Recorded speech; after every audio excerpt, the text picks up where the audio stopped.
Hello bachon, welcome. Today we're diving into Unit 14, Semiconductor Electronics. I know, this chapter can feel a bit tricky for many of you, but chinta mat karo, don't you worry, we're going to break it down and make it super simple and completely exam ready. You know, this topic is literally the heart of every single electronic gadget you use, so understanding it is absolutely crucial. All right, let's get started. To really appreciate why semiconductors are so special, we first need to take a quick trip back in time. We need to see what the problem was that they were created to solve. Have you ever seen pictures of those old electronics? Maybe at your grandparents' house?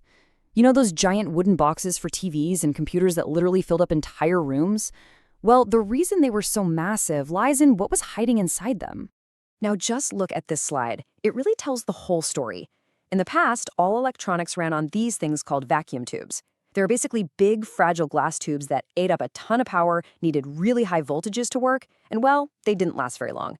But today, the semiconductors in our phones are tiny, super strong, they sip power, and they're incredibly reliable. This wasn't just an improvement, it was a complete revolution, a total game changer. So what was this amazing new solution? Well, it came from a very special family of materials. Materials that were all around us, actually, just with their hidden potential waiting to be unlocked. Okay, so if you look at the screen, these are the NCRT values for electrical resistivity. Broadly, materials fall into three types. First, we have metals, like copper and aluminum, with very low resistivity. They let electricity flow super easily. Then on the other extreme, we have insulators, like wood or plastic, with incredibly high resistivity. They just block electricity. And right there, smack in the middle, we have our heroes of the story, semiconductors. But, you know, just saying they're in the middle doesn't really explain why they're so special, right?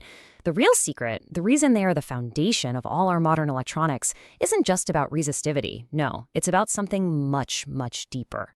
And that secret, bachon, is called energy bands. Now, this is a foundational concept for your exams. So let's focus here. This is what explains the why behind everything these materials do. So, what on earth is this energy band gap? Well, in any solid, electrons live in these energy levels. Let's think of it this way.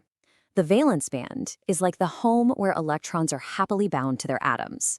The conduction band is like an open highway where electrons can zoom around freely and conduct electricity. The energy band gap, which we call EG, is basically the barrier or the gap between their home and this highway. Now look at this. For metals, it's brilliant. The valence band and the conduction band actually overlap. There's no gap at all. It's like their home is built right on the highway. Electrons can just step out and start moving whenever they want. And that's exactly why metals are such fantastic conductors. Okay, now let's look at insulators. Here we have a massive energy gap, more than 3 electron volts. Think of it like this. The electron's home is separated from the highway by a giant, impossibly deep canyon. There's just no way for the electrons to cross. They're trapped, and so they can't conduct electricity. And finally, here's where semiconductors shine. They're the Goldilocks of materials. Not too big, not too small, just right. The energy gap is small, less than 3 electron volts. It's like a small stream between the home and the highway. With just a little bit of a push, maybe from some heat or a small voltage, we can help the electrons jump across to the conduction band. And here's the magic word, Bachel, this flow is controllable. That is the key. Now, a pure semiconductor on its own is still not very conductive, not enough for what we want to do. But we have a brilliant trick up our sleeve to change that. Let's see how we can take a pure semiconductor like silicon and make it thousands, even millions of times more conductive. This amazing process is called doping. Please remember this definition for your exams. It's the deliberate, the intentional addition of a tiny, carefully calculated amount of a specific impurity atom. This single process is the key to creating every semiconductor device in the world. So, by doping, we can create 2 different flavors of semiconductors. They're called N-type and P-type. Let's break them down one by one. It's really simple. So, how does this work? Just imagine a perfect crystal of pure silicon. Every C atom has 4 valence electrons. Now let's sneak in a pentavalent impurity, like arsenic, which has 5 valence electrons. Okay, so 4 of arsenic's electrons form nice, perfect bonds with the 4 silicon neighbors. But what about that 5th electron? It's the odd one out.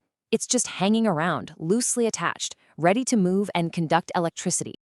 So, because we added an impurity that donates an extra electron which has a negative charge, we call this an N-type semiconductor. Simple, right? N for negative. And in an N-type material, these extra free electrons are the main players, the majority charge carriers. This is a very important point to remember. Now, what if we do the opposite? What if we add an impurity with only 3 valence electrons, something like boron? Well, let's walk through it. Boron's 3 electrons will form bonds with 3 of its silicon neighbors. But wait, the 4th silicon neighbor is left hanging? There's no electron to complete the bond. This creates an empty spot, a vacancy. And in physics, we call this a hole. And this hole amazingly behaves just like a positive charge. And since we've created these positive holes, we call this a p-type semiconductor. P for positive. In this case, these holes are the majority charge carriers. You see, a nearby electron can easily jump into a hole, but when it does, it leaves a new hole behind. It's like a chain reaction, which makes it seem as if the positive hole itself is moving through the crystal. And just to give you an idea of how insanely powerful doping is, listen to this. In pure silicon, you have about 10 to the power 16 free electrons per cubic meter. But if you add just 1 arsenic atom for every 1 million silicon atoms, that number of free electrons skyrockets to about 5 times 10 to the power of 22. That's an astronomical increase in conductivity from a tiny, tiny change. Okay, let's talk about some silent killers. These are common mistakes that cost students marks in exams. First question, is an N-type or P-type semiconductor electrically charged? The answer is a huge, big no. The whole crystal is electrically neutral. Why? Because the extra free electron in an N-type is perfectly balanced by the extra proton that's sitting in the nucleus of the dopant atom. Always, always remember this.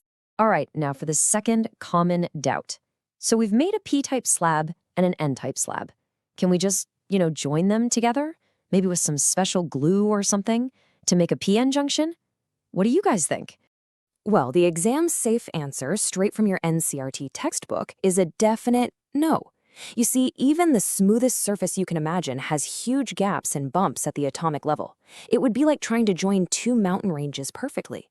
The connection has to be seamless, created within a single crystal structure, not just physically stuck together. This is a very important point. Okay, let's do a super quick summary of what we learned. Ready? Solids are classified based on their resistivity and their energy band gap. We can massively increase a semiconductor's conductivity by this process called doping. Adding a pentavalent impurity, one with 5 electrons, gives us N-type. Adding a trivalent impurity with 3 electrons gives us P-type. And most importantly, doped semiconductors are always, always electrically neutral. So we have our 2 special building blocks, the P-type material, which is full of holes, and the N-type material, full of extra electrons. The big exciting question now is, what incredible things happen when we finally form a proper junction between them? Well, that junction is called the p-n junction diode, and it is the single most important device in all of electronics. And we are going to explore that in our next explainer. I'll see you then.